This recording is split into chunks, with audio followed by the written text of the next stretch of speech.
Please like, share, subscribe, comment, hit that notification bell. How is everyone doing out there? I hope you guys are taking care of yourself. I am back at this again.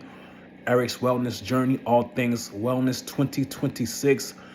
This whole week I will be going in on sexual health. Very important in these times of days when people are just living recklessly, wildly, wilding out and stuff like that. And how you should protect yourself and possibly stop the spread of these STDs that are just crazy. It's like I'm here to give you these facts and to give you education. So let's jump right into this, man. Top 5 on the rise STDs or STIs for sexual health. I'm trying to focus on STIs. They are either increasing significantly in some populations or remain major public health concerns. Number 1, syphilis, one of the fastest growing STIs over the past decade. Can damage the brain, nerves, eyes, and heart if left untreated. Often starts with painless sores, making it easy to miss. Cases of babies born with syphilis, congenital syphilis, has risen dramatically in the United States of America, right here. 2, gonorrhea. Some strains are becoming resistant to antibiotics. Yes, they call that down in the great state of Texas. They calling that super gonorrhea. So you guys be aware. And unfortunately, super gonorrhea is starting to be resistant to antibiotics, which is scary. Many people have no symptoms, can cause infertility if left untreated, remains one of the most commonly reported STIs. Chlamydia, the most commonly reported bacterial STI in the United States of America. So this is a bacterial strain, often called a silent infection because many people have no symptoms. Untreated infections can lead to infertility and pelvic inflammation disease. 4, human papillomavirus, the most common STI overall. Some strains cause genital warts.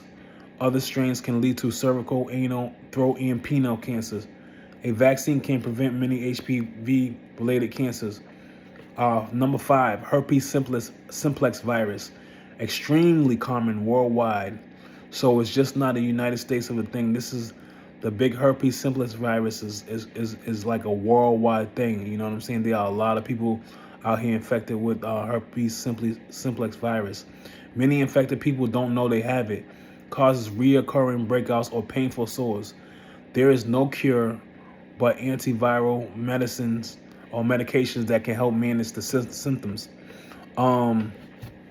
So we are at 3 minutes and 10 seconds. There is no reason why you haven't liked, share, subscribe, comment, hit that notification bell. I am bringing awareness. I am bringing education and facts that I know of. I am not a doctor. I am not a physician licensed, nor is this medical advice. I am just coming out here speaking my mind and trying to create wellness throughout this world. You know what I mean? Spreading wellness. The name of the channel is Eric's Wellness, at All Things Wellness 2026. Let's get it. So many STIs don't cause symptoms right away. In fact, some of the fastest growing infections like syphilis and chlamydia can slowly and silently damage your health for months or even years before you even realize that you're infected. That's a lot of time. So I'm going to go into the top 10 states with the most HIV reports. So the states with the largest HIV positive population are generally, and I'm doing this for awareness, you know what I'm saying? I don't have nothing against these states. I'm just asking you, if you live in these states, be careful. Even if you do not live in the states, be careful on how you choose and what you choose to do, and have a conscious mind about who you're doing it with. So we going down to Florida at number 1, California number 2, Texas number 3, New York number 4, number 5, Georgia, number 6, New Jersey, number 7, Illinois, number 8, Pennsylvania, number 9, North Carolina, and number 10, Maryland. So the states with the largest HIV population, that's generally your top 10. So the list looks different historically. The highest prevalent states have included number one, New York, Maryland, number two, Maryland, number three, Georgia, number four, Florida, number five, Louisiana, number six, New Jersey, number seven, Carolina, number eight, Delaware, number nine, Nevada, and number 10, California. So let me just jump back to number four, Florida. You know what I'm saying? Back in, I would say 2002, I moved down to Jacksonville, Florida, and I noticed things when I went down there, like different things. But one of the most important things that I noticed is that um, everywhere I went, there was a constant reminder of checking yourself or get tested, in showing the AIDS HIV rates out there in Florida. And I thought that was a kind of a little I thought that was kind of a little interesting, being that that's my first state out of state journey of moving somewhere else, especially being from up north going all the way down south, deep down south in Florida, Jacksonville to be exact. And I noticed that, it made me think, as a younger person. This is about 20 something years ago, but it all correlates to now.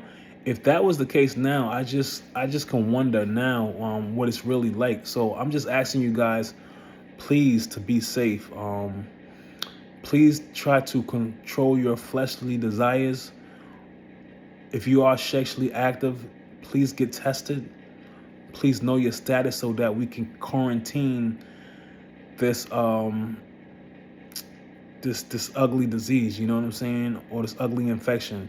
Please like, share, subscribe, comment, hit that notification bell. This is Eric's Wellness Journey, all things wellness 2026. Let's get it. So the CDC reports that the United States South continues to account for over half of the new HIV diagnosis, which is why several southern states appear near the top of the HIV rate rankings.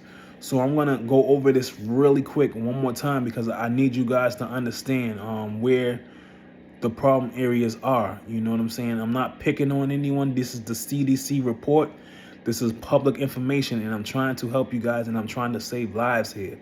The CDC reports that the United States South continues to account for over half or new HIV diagnosis, which is why several southern states appear near the top of the HIV rankings. So the per capita list is usually more meaningful because it reflects the likelihood of HIV within the population rather than the state size. So one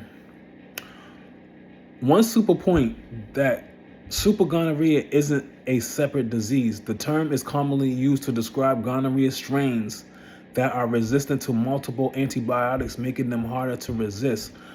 I will say that nice and slow again, because we need to know. This started making headlines and making some noise down in Texas. So one of the important points is that super gonorrhea isn't a separate disease. So it's not a separate disease than the regular gonorrhea. It's just that the strains that are being caught out there now, they're not taking the antibiotics. They're not, they're resistant. You know what I'm saying? The antibiotics and the medicine is not even doing anything. That's, once again, you guys, please be careful. Get tested. Know your partner's information, or whoever you're dealing with. You know what I mean? Please, I'm asking you. Please like, share, subscribe, comment, get them notification bells going. Get those likes up. I am bringing you this out of education. I am trying to help one another and be there and educate you guys in doing this and keeping your sexual health up. There is no reason why you are in the building and you are still rocking out with all things wellness, Eric's Wellness Journey. Please like, share, subscribe, comment, hit that notification bell. Let's get it. So, key facts about super gonorrhea in Texas. Texas is actively preparing for antibiotic-resistant gonorrhea. The Texas Department of State Health Services has a specific response plan for resistant gonorrhea because public health officials consider resistance a serious future threat. 2. Gonorrhea has become resistant to many antibiotics over time. Health authorities warn that the bacteria causing gonorrhea has developed resistance to nearly every class of antibiotics previously used against it, which is why surveillance is going on. That's scary, y'all. You know, these getting more stronger and stronger. You know, so that means the cases will be a lot higher because the antibiotics aren't working. Most gonorrhea cases are still treatable. Current treatments remain effective for the vast majority of the infections, but resistant strains have been identified around the world, and health officials are monitoring the treatment failures. Gonorrhea cases have been increasing in Texas. Among Texans aged 15 to 23, reported gonorrhea cases increased by about 8% between 2019 and 2023. That's pretty high within within those short amount of years. New drugs are being developed because resistant concerns. The new antibiotics such as zoliflodacin and geoprotection have been approved or developed as additional treatment options against gonorrhea, including some resistant strains. And y'all down in the comment section, please help me out trying to pronounce those names. Those two names was crazy. So if I said it wrong, you made note of it. Please correct me. And yeah, you can laugh out loud at me. It's all good. Just as long as you please like, share, subscribe, comment, hit that notification bell. This is All Things Wellness 2026, Eric's Wellness Journey. Let's get it. Symptoms to mention: burning during urination, white, yellow, or green discharge from the penis or vagina, rectal pain or discharge, sore throat from oral exposure. Many people have no symptoms at all. So, health experts are warning about supergonorrhea, a strain of gonorrhea that becoming resistant to the antibiotics we've relied on for decades. While most cases can still be cured, public health officials in Texas and around the world are closely tracking resistant strains before they become bigger. One important note for accuracy: as of now, there is no evidence of a widespread untreatable gonorrhea outbreak in Texas, but health officials are preparing for and monitoring antibiotic-resistant strains because of the growing global trend. So, what STDs are directly transferred by semen? Many STIs can be transmitted through semen, but it is important to note that they can also be spread through other sexual fluids, mucous membranes, blood, or skin-to-skin contact, depending on the infection. STIs commonly transmitted through semen. 1. HIV. HIV can be presented in semen and vaginal fluids. Transmission risk increases and the infected person is not receiving effective treatment. Number 2, gonorrhea. The bacteria can be carried in semen and genital secretions, often affects the urethra, cervix, rectum, or throat. 3, chlamydia, spread through infected semen and vaginal fluids. Frequent causes, no symptoms. 4, syphilis, usually spread through direct contact with syphilis sore during sex. Semen itself is not considered the primary route, but transmission can occur during sexual activity involving infected sores. Trichomoniasis can be transmitted through infected genital fluids, including semen. Mycoplasma genitalium, an emerging STI that can spread through sexual fluids. STIs are not mainly spread by semen. Genital herpes primarily spread through skin-to-skin contact. Human papillomavirus primarily spread through skin-to-skin sexual contact. Pubic lice and scabies. That sounds ugly. Spread by close physical contact. For a sexual health video, definitely please like, share, subscribe, comment, hit that notification bell. Come down to All Things Wellness, Eric's Wellness Journey, where I will be talking about sexual health all week long. I hope you guys can get something out of this. I'm doing this I'm doing these videos for you guys to help stop the spread of these nasty, ugly STDs, STIs, and upgrading your sexual health. For us to be conscious and not to be out there wilding out and being reckless with our sexual health. Sex is supposed to be here for enjoyment. So with that being said, I am going to need for you guys to get them likes up, get them up, get them up, get them up. Please get them likes up.